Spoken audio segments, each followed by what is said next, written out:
This is the 2022 Kia EV6, and it's a fully electric crossover. The electric crossover world is heating up, and this is Kia's entrant, the EV6, with horsepower ranging from about 170 to just under 600. And today, I'm going to review it. Before I get started, be sure to check out Cars and Bids, which is my enthusiast car auction website for cool cars from the modern era, now with free listings. You can list your car for free and auction it on Cars and Bids. And you should, because we've had some fantastic sales recently on Cars and Bids, including this Nissan POW modified, very cool, sold for just over $14,000. This BMW Z8 one owner sold for over $150,000. And this fantastic Nissan GTR brought over $81,000. If you're looking to buy or sell a cool enthusiast car from the modern era, Cars and Bids is the place to do it. Daily auctions, great selection. Check it out at carsandbids.com. So let's talk EV6. Like I said, Kia's electric crossover, and they're offering it in a few different flavors. Rear-wheel drive models will have up to 225 horsepower and up to 310 miles of range. All-wheel drive models like this one have about 320 horsepower and up to 275 miles of range. And a high-performance GT model is coming in the future with almost 600 horsepower. The EV6 is based on the Hyundai Ioniq 5, which has gotten rave reviews for its retro futuristic design. The EV6 is more traditional, but still very modern. Now, pricing hasn't yet been announced for the EV6, but based on the Ioniq 5's pricing, I figure this will probably start in the mid $40,000 range. And today, I'm going to show you what it's all about. First, I'll take you on a tour of the EV6 and show you all of its quirks and features. Then I'll get it out on the road and see how it drives, and then I'll give it a Doug score.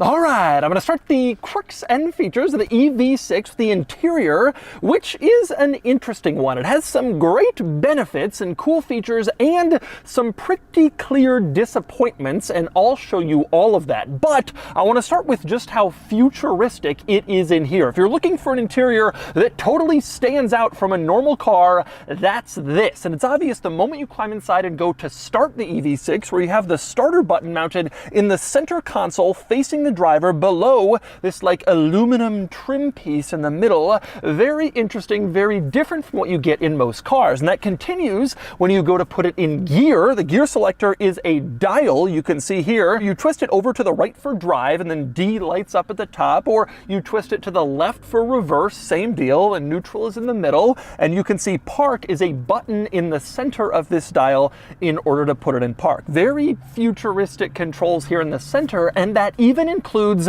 the heated seats. These buttons up here are actually capacitive touch controls for heated seats, cooled seats, and the heated steering wheel placed up here at the top of the center console, and not traditional buttons, but instead little capacitive touch pads to turn on these items. Also futuristic in this interior is the trim and some of the general style of this interior. For instance, the center console lid, you can see, has these kind of strange lines on it, unusual coloring, unusual angled lines, strange design, and that's carried over to the dashboard. You can see here the same sort of angled lines and unusual coloring on the dashboard, trying to look different and interesting, because this, being an electric car, is different and interesting. But in the world of dashboard trim, probably the most interesting item is this. You can see this blue line over on the passenger side then becomes like many different blue angled lines when it gets below the center climate vents. Oddly, that isn't just a trim piece, it's actually an LED. You can see it kind of flickering on the camera, and when you turn the car off, that turns off completely. Now, disappointingly, it doesn't seem like you can change the color of this LED. You're stuck with blue, but it's a light and not just trim. And I'm not exactly sure why it goes from a line to many blue lines, but that's what it does, because this interior is kind of weird. But nothing in this interior is as futuristic and frankly as kind of disappointing to use as the climate control volume control situation. All right, so I'm driving this thing along and I'm trying to change the stereo volume and I can't find where it is except for the control on the steering wheel like most cars have. And I'm looking around and I can't find it. Well, the climate controls are on this little panel here in the center. They are electronic, not traditional buttons. You can see it's like an electronic panel in order to adjust the climate controls, which is fine. Not really my favorite because it means that the touch point for some of the controls is smaller than it would be with regular buttons, but it's the same basic idea in the same basic place, so it's fine. Futuristic car gets electronic climate controls, I get it. But then we go back to the volume control. If you press this little arrow on the climate controls, the entire electronic panel switches, and now it's your stereo and infotainment controls, and suddenly the climate control dials have become your volume dial over on the left side and your radio tuner over on the right side. And yes, that means you have to choose whether you want your climate controls displayed in the center or your radio and infotainment controls. You can only pick one at a time. Now, this is quite annoying in practice because you're choosing between having your next track, previous track buttons and your volume button, or having your climate control, temperature, and fan speed. All are very commonly used features, but you can't see them or use them at once. You have to pick which one you want displayed at any given time. This also means that your infotainment system shortcuts are hidden while you have the climate control menu on. You can see here, tap these buttons to go directly to various parts of the infotainment screen, but they're on the climate control pad. So if your climate controls are up, you can't do those shortcuts. Definitely not the best design in terms of usability. And since I'm complaining about the tech in this car, a couple of other complaints I have. For one, let's talk gauge cluster. It is baffling to me that Kia gauge clusters still cannot show the song and music you're listening to like every other vehicle on the planet can. You don't have that choice in the gauge cluster. You can see I'm cycling through all the items here and none show the music. And that's especially annoying in this car because it's a chore to figure out just what you're currently listening to. It's not displayed on your gauge cluster, and you don't have a radio shortcut on the infotainment system because that's hidden by the climate control. So it's like two button presses just to figure out what song is currently playing, which is just not really all that good. However, with all that said, complaints over about the technology, the rest of this tech is actually pretty good. And I want to start back with that gauge cluster screen. I find it to be fantastically cool and futuristic. The center panel does show you information, not as much as I would want, but it's there. But the other two panels are particularly cool. The one on the left is the speedometer, and it shows your speed with these like red lines that increase as you accelerate. Over on the right, this panel shows your power or your charging, depending on whether you're accelerating or braking using regenerative braking. And you can see it's shown in red and blue, and that is also a pretty cool feature. And it's a pretty cool way to display this stuff in these screens. And of course, the gauge cluster screen has one of my very favorite features in any modern car, and that would be the blind spot camera system, where you put on your turn signal and it shows you what is in your blind spot to whichever side you've signaled, which is tremendously useful when you're making lane changes or passing or on the highway. I really love that feature, and it's pretty much only in Hyundai and Kia models. And as for the center screen, aside from the whole situation with the climate controls, I really do like a lot of stuff about this infotainment system. For one, it is a large screen that can display a lot of information at once, which is nice, and it's tremendously responsive to the touch. It's pretty intuitive to navigate, and sensitive, does exactly what you want it to pretty much. I also like a few features in this screen, like for instance the EV app. You pop into here and you can see your range and some cool graphics displaying everything, and I especially like that it shows you your current range plus your theoretical range if you turned off some of the stuff that's stealing range, in this case the climate control. That is a pretty neat feature and a nice way to display it. I also like a few other displays in the screen. For instance, the radio station you can see is shown in this like old school radio looking thing. I love how that looks, and I also love the sound this makes when you type stuff into it, like for instance a navigation destination. Take a listen.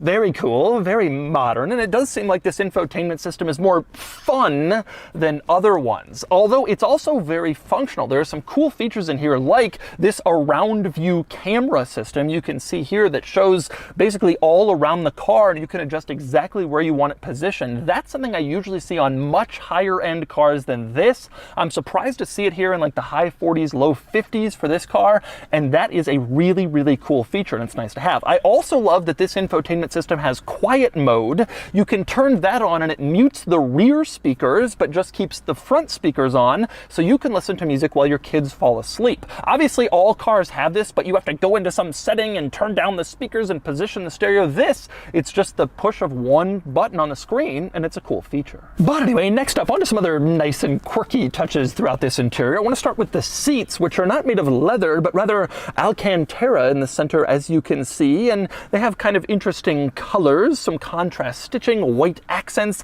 They look a little sporty, which makes sense since this is the Sporty GT line model. I also like the fact that you have this center console up here. Everything is within easy reach, but below that there is another center console, a lower one, and there's a lot of storage in between, which is a cool touch. Also in this lower center console, you have 4 different USB ports, which is pretty nice. One USB-A, 2 USB-C, and a 12-volt cigarette lighter style port, and that's all great to have right in front for easy access from driver and passenger. One other rather unusual item in this interior is the steering wheel, which has just one spoke going across flat. Kind of interesting and unusual compared to other steering wheels, but probably the most interesting parts, for one, the drive mode button is at the bottom of the steering wheel, kind of sticking off. You can see it here, and you can switch between sort of a normal, a sport, and an eco mode by pressing this. You also have paddles on this steering wheel, which is a neat trick since this car has no transmission with gears. The paddles control regen braking. So if you pull back on the left paddle, it gives you more regen. When you're slowing down, the car automatically slows down faster and captures more energy, and the paddle on the right lessens the regen braking. And you can kind of dial that depending on what you want using the paddles. And next up, we move on to the back seat in the EV6, which is frankly one of this car's greatest benefits. I say that because the EV6 is only about as long as a Honda CR-V, only a couple inches longer, but the back seat is absolutely massive. This car does a great job with packaging. You have fantastic legroom, knee room. I have really a lot of space back here as a tall adult in the back seat, and somehow you even have good headroom, which is a neat trick because this isn't a very tall vehicle, but they've really maximized interior space in here, and it's fantastic. The way they did that is the wheelbase. They pulled the front wheels forward and the rear wheels further back. There aren't any constraints with an electric car as a gas-powered car, and that allows them to provide more interior space. And it really is huge back here, especially for the size of the vehicle. But anyway, aside from space back here, a couple of other interesting quirks worth pointing out. For one thing, the rear seats continue the funkiness from up front. You have the same Alcantara seat centers and white contrast stitching and kind of white accents on the side of the seat, giving it sort of that sporty feel, which looks and feels kind of cool back here. You also have a neat piece of funky design back here with the speakers. Now up front, the speaker cover is this aluminum piece that has all these triangles. They sort of fade out as you get near the edges of the speaker cover. Fine. In back, that design is integrated near the door handle, which looks even cooler. You can see it's black glossy instead of aluminum, but it still looks very cool and kind of funky and interesting, like you'd expect for the futuristic electric car. Also interesting back here is the USB port situation. You have 2 USB-C ports, one on each side, and they're integrated into the backs of the front seats, sort of the side backs, as you can see here. Kind of a cool little stealth integration for those USB ports, and it puts them higher up than what you usually find in most cars, where those ports are near the bottom. Putting it here makes it easier to put a device on your lap or pin it to the back of the seat if you have kids who want to watch on an iPad. One disappointment back here, though, is no rear climate controls. You do have rear climate vents. You can see them here on the B-pillars in the back, but you don't have climate controls, which is kind of okay, but not exactly great at this price point. High 40s, low 50s. That's where you want to start to see climate controls, and it would be nice to see in this car, but doesn't have them. And next up, we move on to another rather interesting aspect of the Kia EV6, and that would be the exterior styling, which you can see is rather futuristic and kind of cool and special, although frankly EVs are doing so many bizarre things with exterior design. This one seems relatively tame by comparison. But probably the most distinctive design element in this entire car is back here, this rear line, which you can see is the light bar in the back, but then it kind of swoops down the side of the car where it's the turn signal, as you can see here, and then it's a fantastic integration of the government-mandated red rear side reflector, and then this line actually goes through the rear wheel and kind of continues down the bottom side of the car where it becomes the lower line on the body. It's a very, very distinctive look for the EV6 and certainly sets it apart from others. Now, the rear line component of this does look a lot like the Aston Martin DBX, which you can see here, but the EV6 takes things quite a bit further by pushing this line basically down the entire side of the car as well. But while this line on the back and sides of the EV6 is very notable, there are some other noteworthy items on the outside. For instance, this narrow front grille, as you can see, with a distinctive LED light pattern that looks different from everything else. You also have this rather large windshield, as you can see, but then the side profile kind of tapers the windows down to the very back where they come to a little point in the very rear of the car. Kind of a distinctive look, common to some electric cars. Back here you have a very large rear spoiler above the rear window, which is kind of fitting of the GT line performance version of this EV6. And in back you also have another interesting item, this trim, which is sort of chrome and has triangles on it, kind of set apart from your usual bright work on the sides or rear of cars. But anyway, since I'm back here, time to open up the tailgate of this K backwards N.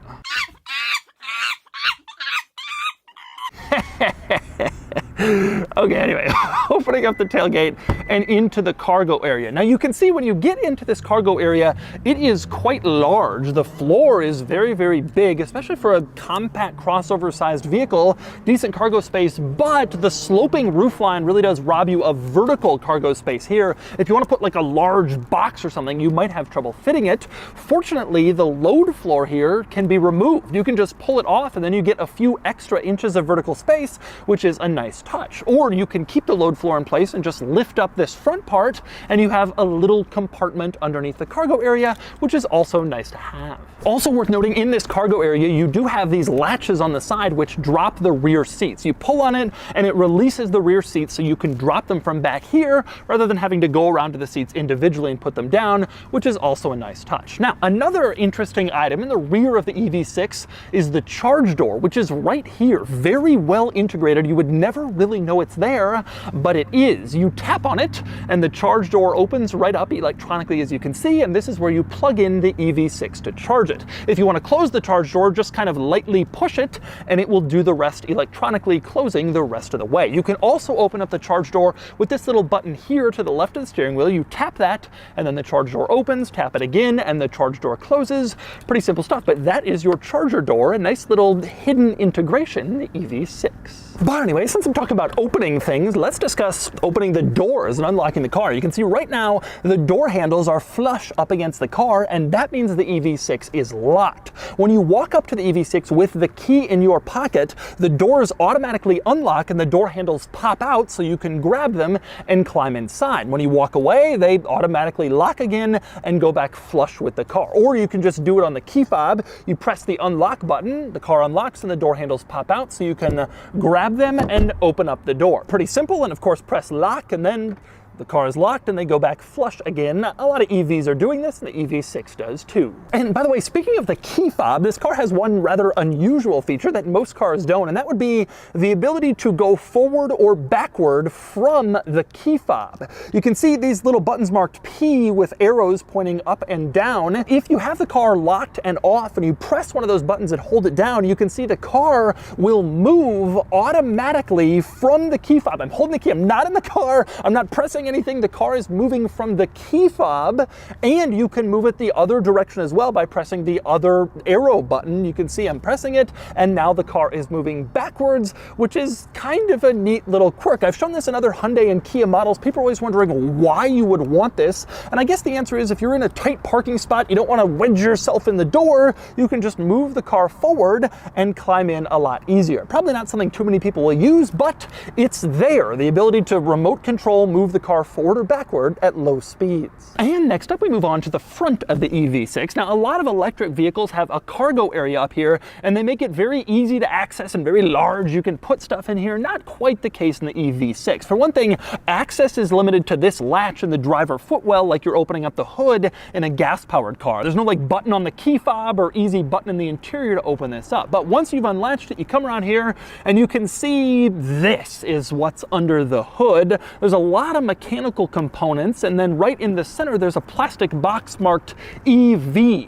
If you lift up the latch on that plastic box, you can see a storage area in here, but it is tremendously small. You do not have a lot of storage up front in the EV6. There is a little bit, but it's so little and so difficult to access that I suspect most people won't actually use this for storage. Now, aside from those quirks and features, I want to discuss two other interesting items with the EV6. One is powertrains. Now, the EV6 shares its powertrains with the Hyundai Ioniq 5. Like I said, this is based on the Ioniq 5. They share a lot of the same architecture, and they also share powertrains. That means the EV6 comes standard with 167 horsepower and rear-wheel drive. Or you can upgrade to about 225 horsepower and rear-wheel drive. That's the longest range model of this car. It gets about 310 miles of range. Now, this is the sportier version. It has all-wheel drive at about 320 horsepower, and range is about 275 miles. But as sporty as 320 horsepower is in a car this size, and that is pretty good,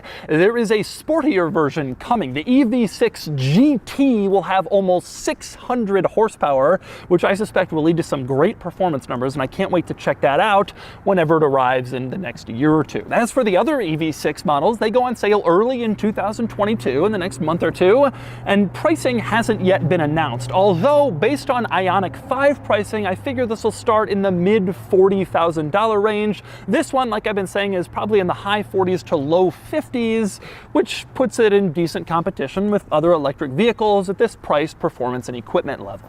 And so, those are the quirks and features of the new Kia EV6. Now it's time to get it out on the road and see how it drives. All right, driving the EV6 GT line. Now, I'm really excited to drive the EV6 GT, which is like the high performance version of this car, which is coming, I don't know, maybe a year from now. But even this one, at 184 inches long, CRV length with 320 horsepower, that is pretty strong. So you floor it, whoo! It's pretty quick. Now, it's not as quick as a 320 horsepower CRV would be, and that's because it weighs a lot. This is about 4,500 pounds, which is a big number for like a little crossover. I think a CRV is probably like 3,800, 39, but all these batteries, well, they weigh. And so this car is a little heavier than you might expect given its size. But anyway, I do have to say there is a lot to like in terms of the driving experience in here. For one thing, very quiet, like all EVs. Obviously no engine note that you're contending with when you're driving around, but it does a good job of muting the outside world. Some of the lesser expensive EVs, more affordable ones, you can hear a lot actually, because when you don't have the sound of an engine to kind of mask what's going on around you, you end up hearing more tire, more wind, more other cars. Not the case in here. It feels very quiet and very nice. Now, as for actual driving and performance, it's pretty good. 0 to 60, I'm not exactly sure what the time is, but it feels quick. And more importantly, the steering and handling is excellent. I'm quite surprised by it, actually. I really enjoy the steering and handling feel in this vehicle. It's not incredibly ultra fast or precise. The steering is good. It's reasonably precise. It's reasonably quick to turn, but it's not like some ultra high performance car. Now, again, this is the GT line model, so it's sort of a sportier version. It's at the top of the range right now, although it'll be at the middle of the range when the GT comes out. The base models, I'm not exactly sure if they'll feel like this, but this one does. Now, in terms of visibility, it's actually surprisingly good in this car, despite the appearance of this car. It looks kind of like one of those thin window line cars you can't really see out of all that well, but you do have very large side mirrors. You have those wonderful blind spot cameras in the gauge cluster, and you can see decently outside the back. Plus, there's a huge steeply raked windshield, and you have a pretty good commanding view of side to side.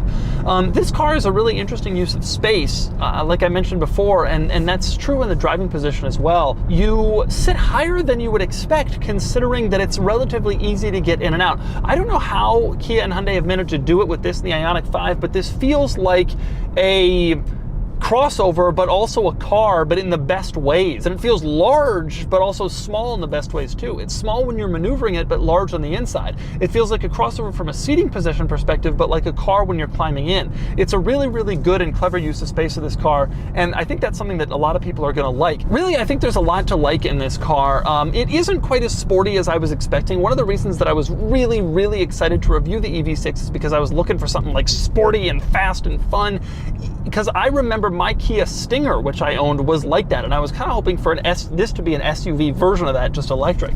This is fast and fun and it's exciting, but it doesn't quite handle like that. It doesn't quite steer like that. It's good, but not amazing, and so I'm excited to see the GT model when it comes out and see how that does. But it is strong. It does perform well. It's fun to drive and exciting. Certainly more fun than the Volkswagen ID4. Kind of gives me Mach-E vibes in terms of its driving excitement. All cars seem to have some foibles with their technology, whatever. This one has a little more than most and a little more than I'd expect in a car that's kind of pitching itself as futuristic and high-tech, but it's still very usable and very easy, and I think that most people are going to find that they'll get used to it, and the other benefits of this car outweigh some of the small drawbacks of the tech. And so that's the 2022 Kia EV6. I've been looking forward to checking this out, and I'm thrilled that I had the chance. It's attractive and reasonably sporty, and it has good tech, and it looks like a pretty solid entry in the increasingly popular electric crossover world. And now it's time to give the EV6 a Doug score. And the Doug score is here, 63 out of 100, which places the EV6 here against rivals. It's a pretty impressive spot, ahead of the regular Tesla Model 3 and popular competitors like the Toyota RAV4 Prime and the Volkswagen ID4. But the EV6 can't quite beat out my two favorite smaller electric crossovers, the Ford Mustang Mach-E and the Tesla Model Y Performance. The EV6 is a lot cheaper than the Model Y Performance, so that one makes sense, but it's a close competitor to the Mach-E. In the end, though, the Mustang is just a little bit more fun, a little quicker, a little sharper, and a little more exciting. But both the Mach-E and the EV6 are excellent contenders in this increasingly popular segment.